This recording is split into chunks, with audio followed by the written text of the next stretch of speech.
Meron silang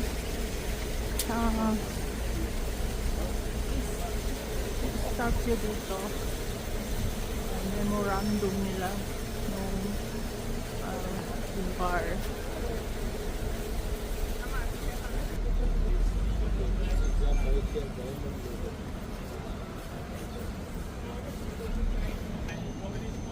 Grabe yung mga history nila na the Second World War. Nilagyan nila ng palatandaan dito.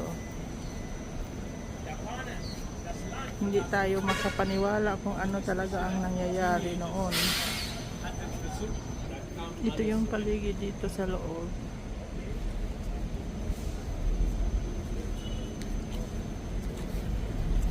Nakakalungkot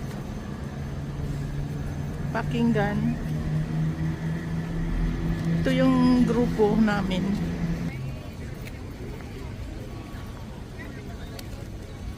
Ito yung buong park dito sa loob. Meron silang parang mosye, pero palapatandaan ito ng Malaysia war. So nandito na talaga kami sa loob. So ito yung monumento nila. Ang ganda dito sa loob. Akala mo kung ano na ano ito. Ano ito guys. So dito sobrang init.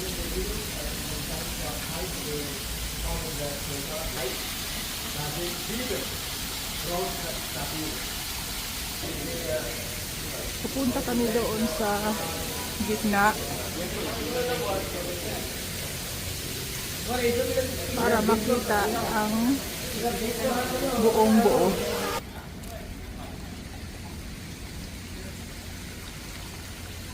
So kailangan natin talaga magbasa kung paano talaga nangyari noong Second World War. Dahil kung ano yung sinasabi ng tour guide namin, sa kanila wala naman talagang war masyado dahil hindi sila nakidigmaan.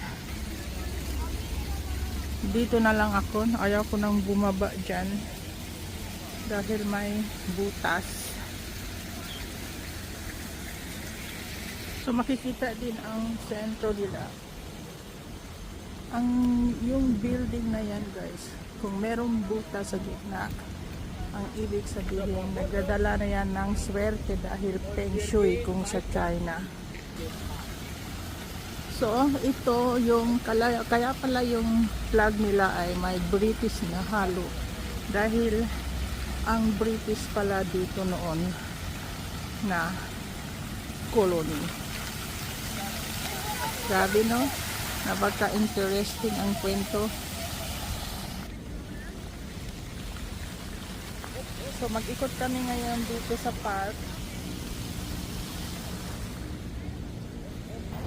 So ito yung park nila.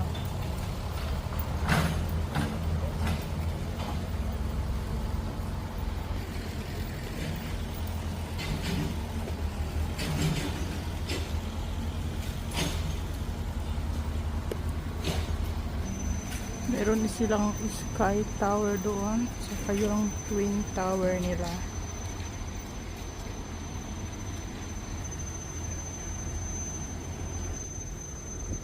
Ganda ng park nila, malinis.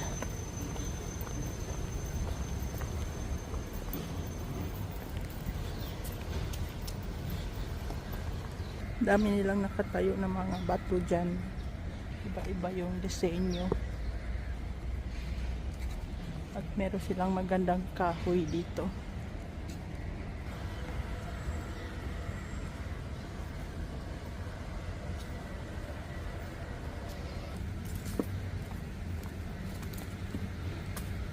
Kaya sinasabi nila ang Kuala Lumpur ay green dahil pinahalagahan nila yung mga green na halaman. Park din ng mga bata, pwede maglaro dito.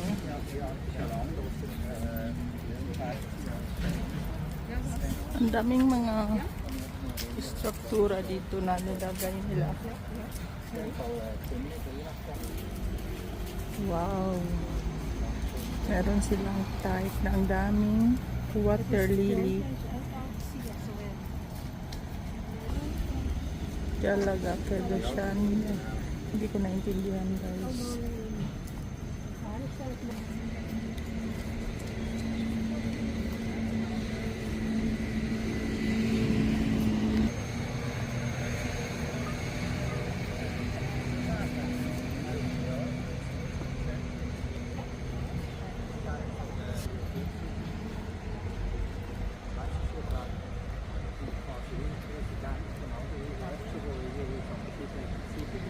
Andito na kami.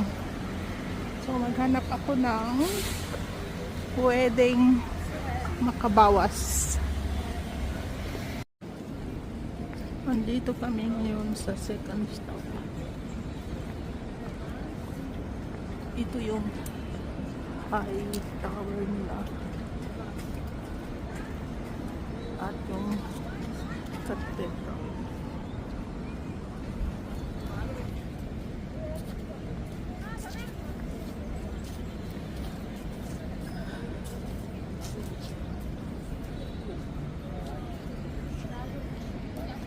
Ito ang pangalan ng park, Dataran Merdeka.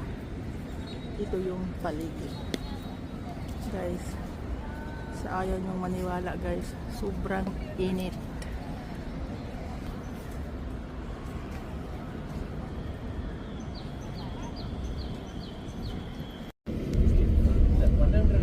Rush hour sa kanila dito sa gitna ng Malaysia. Papunta kami sa Twin Tower ng Kuala Lumpur. Ito yung Twin Tower ng Kuala Lumpur. Pero hindi kami aakyat guys kasi wala na kaming oras. Ang ganda ng paligid niya. Wow! Nilagyan pala nila ng bridge sa gitna.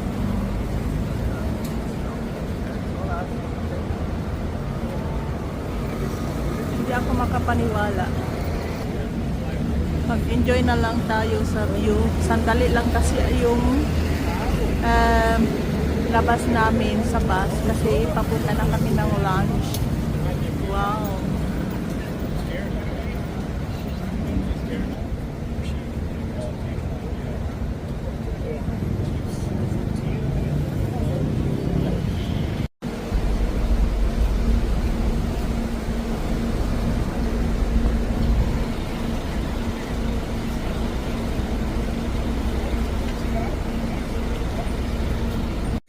So, papunta na kami mag-lunch sa 10th floor daw. So, dito kami at pasok. Ang ganda naman ang talisay niya. Ito sa 80s. May restaurant pala dito.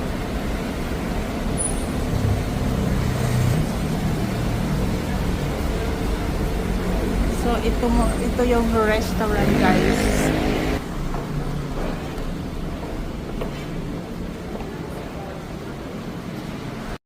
Grabe.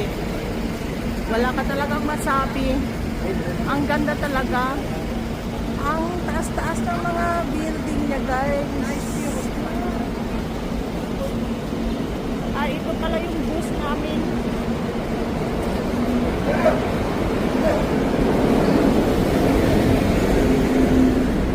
Yung Twin Tower nandyan sa gitna.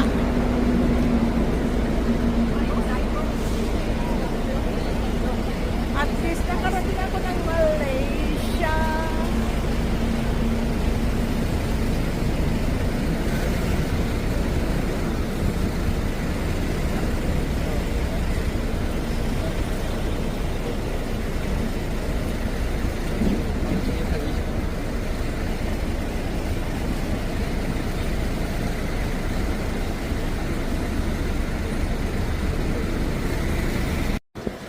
Andito na kami guys sa Kuala Lumpur. Itong Buddha na to. So aakyat ako sa taas. Grabe, ang ganda guys ng Buddha na yan. So akyatin natin yung hagdanan doon, ang colorful. Ito yung dami nilang temple. Tapos ay may unggoy pala guys. So nandito sa Batu Caves. Akyat tayo doon. Guys, good luck. Good luck sa akin. Ang dami nilang dog dito. Wow! May unggoy sila guys dito. Napagka-challenge sa akin ito kasi ang taas-taas man. Hindi ko alam guys kung kaya ko ha. Ang ganda.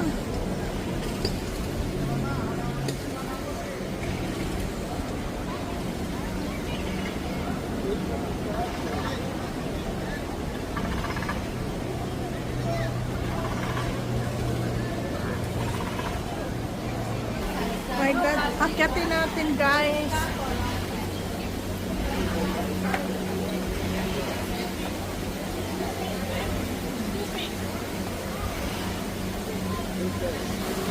Ang dami nilang unggoy dito. Tapos meron silang pabo dyan.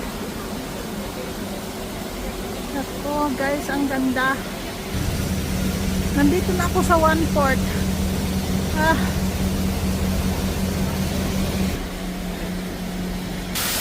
Pero silang waterfall. Ang dami nilang unggoy. Kahit saan lang.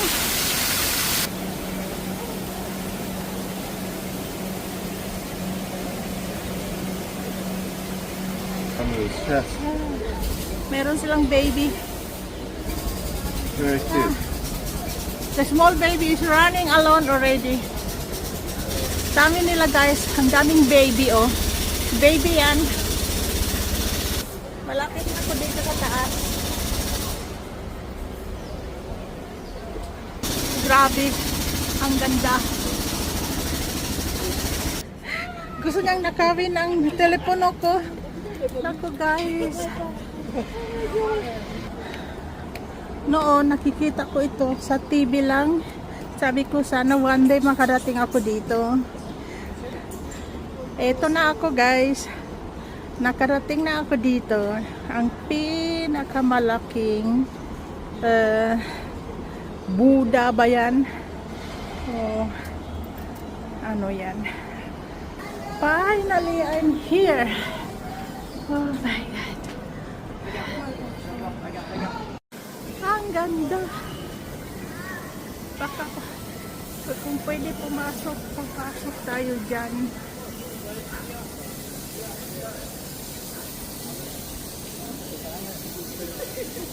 Ay, ang laki pala sa loob guys.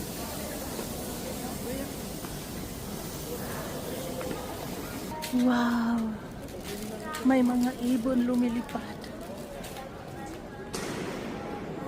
My God. Amazing.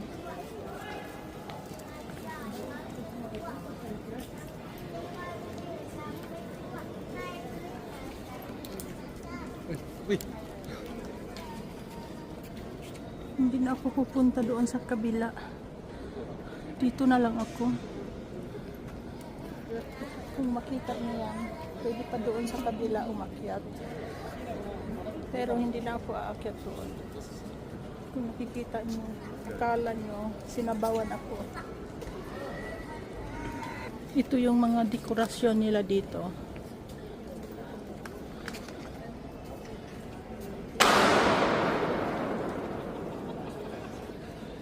Dito sa loob. Tahimik na siya guys.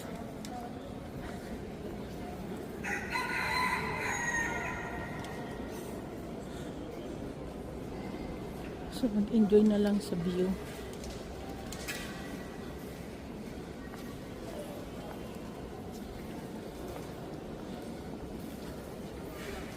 God, nakakalula.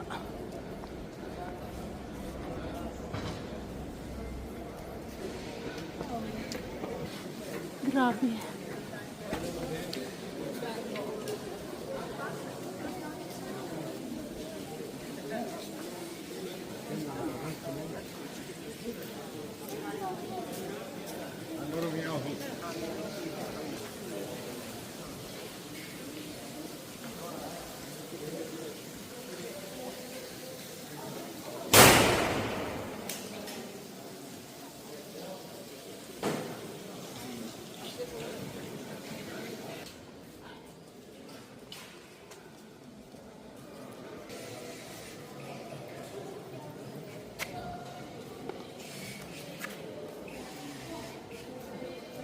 So, andito na ako sa kabila. Pumunta pa rin ako dito sa kabila.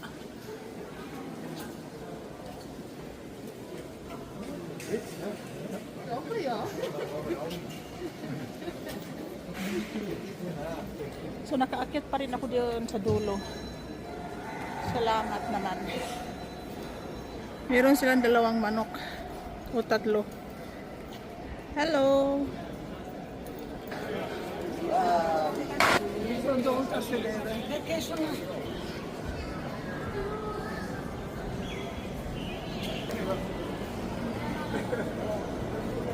Nandito talaga ako sa taas. Ang ganda dito ng view. So doon talaga ako sa taas galing. Tapos meron papapunta talaga sa loob. Nakarating talaga ako doon. Ngayon andito na ako sa baba. Dito sa baba, ito yung mga temple nila.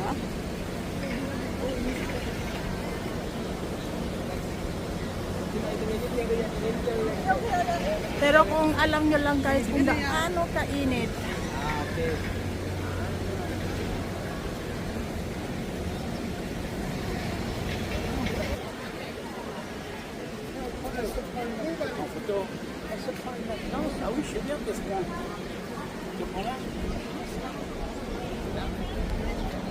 Ito yung kultura talaga nila guys, na meron talagang nakadiscover dito.